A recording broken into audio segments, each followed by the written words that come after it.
उत्तर प्रदेश बरेली के इज्जत नगर थाना इलाका के करमपुर में इस वक्त अफरा तफरी का माहौल पैदा हो गया जब पुलिस लॉकडाउन की पाबंदी करने की कोशिश कर रही थी। तब कुछ लोगों ने पुलिस वालों पर हमला कर दिया। कसीर तादाद में लोग चौकी पहुंच गए और पुलिस चौकी को जलाने की कोशिश की। पुलिस ने लाठीचार्ज किया और किसी तरह लोगों को समझाकर मामला पुरअमन किया।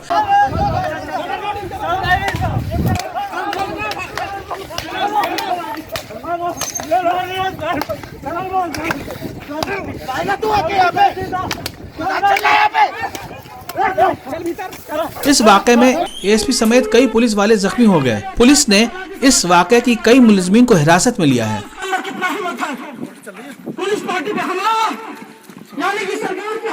ये क्या मामला है? पुलिस पार्टी पे क्या हमला किया है इन्होंने, और क्या वो पुलिस पार्टी जो लॉकडाउन का सम्मान कराने के लिए, लॉकडाउन लागू कराने के लिए गई थी? आज करमापुर के कुछ लोगों ने, जिनकी संख्या लगभग 200-250 होगी, ये हमारे बैरियवन चौकी पे जाके चौकी पे गए, पुलिस वालों से बदतमीजी की।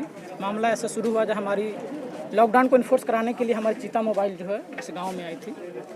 गांव में आने के बाद में लोगों को सख्ती से कहा कि भाई अपने घर जाए, कोई लॉकडाउन का उल्लंघन न करे। तो 2 पुलिसकर्मियों को देखकर गांव वालों ने उस पर हमला कर दिया। पुलिस वाले चौकी पे चले गए। फिर पुलिस गांव वालों ने पूरी भीड़ इकट्ठा करके चौकी पे गए। फिर चौकी पे उन्होंने काफ़ी तांडव किया। फिर उसके बाद में हमें ये उसको रिटेलिएट करने के लिए हमें पुलिस फोर्स बुला के गांव में जाए। कोरोना से बचने के लिए पुलिस 24 घंटे अपने परिवार की सुरक्षा को ध्यान में रखते हुए रोड पर तैनात है। भूख और प्यास से इतनी गर्मी में तुम लोग रोड पर बैठ के घर में बैठ के मटर मस्ती कर रहे हो।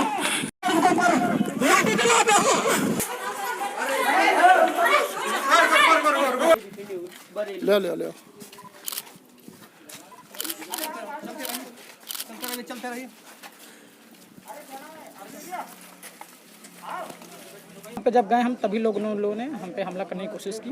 उसके बाद में हम लोगों ने कुछ लोगों को हिरासत में लिया है। उनके ऊपर पुलिस के काम में बाधा डालने और धारा 144 का उल्लंघन और कोरोना एपिडेमिक एक्ट और आईपीसी के अन्य सेक्शन के तहत मुकदमा पंजीकृत करके जितने लोग इसमें हैं, हमारे पास वीडियो भी हैं, साक्ष्य भी हैं, सबको चिन्हित करके हम जेल भेजने की कोशिश करेंगे। इसमें इन्होंने आईपीएस भी गए, साथ में इन्होंने चौकी जलाने की भी उस समय धमकियां दे रहे थे। चौकी जलाने की भी धमकी दे रहे थे। हम उनको आइडेंटिफाई करेंगे। जो आइडेंटिफाई हो गए उनको हम गिरफ्तार कर लिए हैं और उनको कतई भी किसी भी दिशा में किसी भी व्यक्ति को जो असामाजिक तत्व है उनको किसी भी दिशा में छूट नहीं दी जाएगी कि वो किसी भी पुलिस पार्टी पे, किसी भी चौकी पे हमला करने की हिम्मत करें।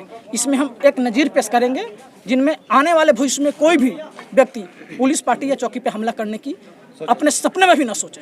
इसमें बढ़ा दी गई है यहाँ पर, बिल्कुल पुलिस बढ़ा दी गई, सख्ती कर दी गई। जो भी व्यक्ति कानून को अपने हाथ में लेने की कोशिश करे उसके साथ हम बिल्कुल सख्ती से निपटने की पूरी अपनी ताकत लगा देंगे। एक ये देखा गया कि कुछ लोगों ने पुलिस पार्टी पे गांव के अंदर भी हमला किया, जिसके बाद बल प्रयोग करना पड़ा क्योंकि पुलिस पे भी हमला किया था। हमारे ऊपर हमला किया गया। हमने उस हमले के जवाब में हमें अपनी सेफ्टी के लिए हमने लोगों को हिरासत में लिया है और हम कोशिश करेंगे कि उन्हें हम सख्त से सख्त सजा दिलाएं। आईपीएस अभिषेक वर्मा जी के हाथ में चोट आई है, क्या उन्हें? हाँ, तो पैर में चोट लगी है। हाथ में भी चोट लगी है, पैर में भी चोट लगी है। उनके अलावा और भी हमारे साथ पुलिसकर्मी हैं जो भाग दौड़ में और जो इनके ऊपर जो हमले के दौरान जो लोगों ने हमला किया उससे लोग घायल हुए हैं।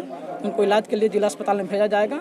अभी संख्या चिन्हित नहीं है, लेकिन हमारे पुलिसकर्मी भी इसमें घायल हुए, जो कि एक बेहद शर्मनाक बात है। क्या ये मामला है? बताया जा रहा है कि जमात के कुछ लोग, उनकी सर्च में भी पुलिस आई हुई थी, तभी इन लोगों ने हमला किया है।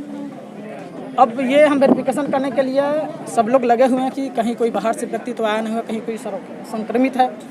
तो अगर कोई संक्रमित व्यक्ति है तो उसको आइसोलेट किया जाए ताकि उनके परिवार वालों को सुरक्षित रखा जाए। इस दृष्टिकोण से और लॉकडाउन को इन्फोर्स कराने के लिए भी पुलिस हर जगह पे घूम रही है ताकि हमें पता लगा सके कि कोई ऐसा व्यक्ति ना हो जो कहीं दिल्ली से, नोएडा से, गाजियाबाद से कहीं या बाहर से आया हुआ हो। अगर वो संक्रमित है या उसके अगर कोई लक्षण पाए जाते हैं तो उसे हम आइसोलेशन वार्ड में वहाँ भर्ती करें।